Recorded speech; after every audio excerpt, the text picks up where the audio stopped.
Hey everybody, welcome back to another preview to the upcoming sermon this Sunday.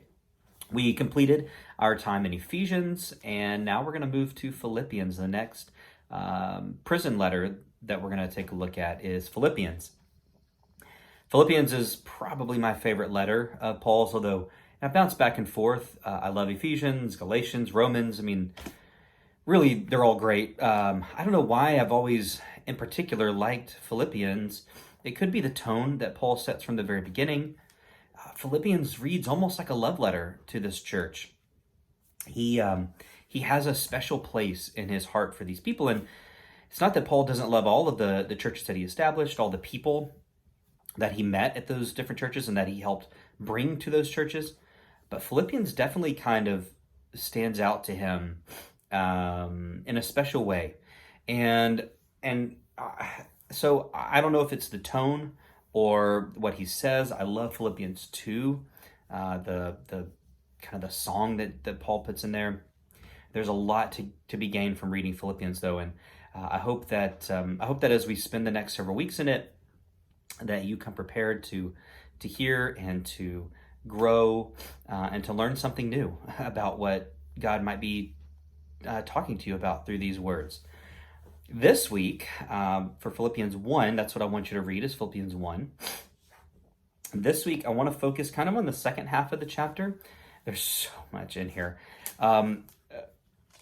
But really what I want to talk about from it, Paul has this way of looking at life where he says to live is Christ, to die is gain.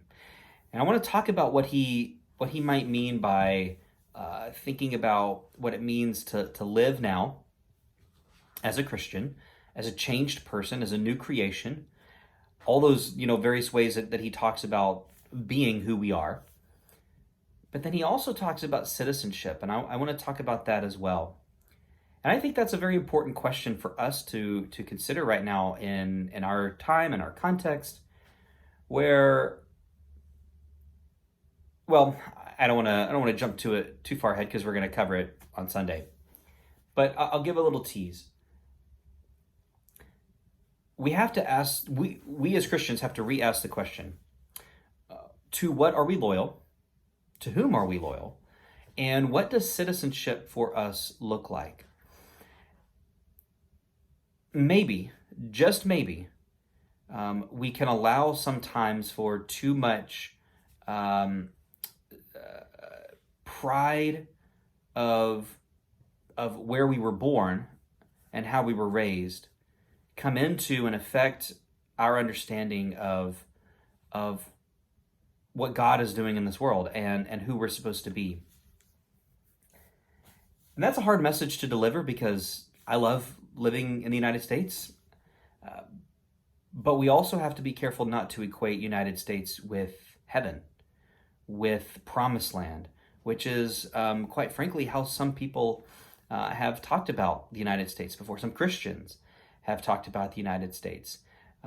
So what does it mean to be a citizen of heaven, as Paul talks about, and be a citizen of a nation in this world where Christianity knows no borders, right? No boundaries like that, no racial or ethnic or language barriers. Being citizens of heaven means being united to each other in a very powerful and special way. So anyway, we're going to kind of talk about that and just take a look at and think about together what it might mean to think about citizenship in heaven. Okay, that's it for this preview. I'll be back next week, of course, to preview Philippians 2, but for this week, read Philippians 1, and I'm excited to get into it with you. I will see you all very soon.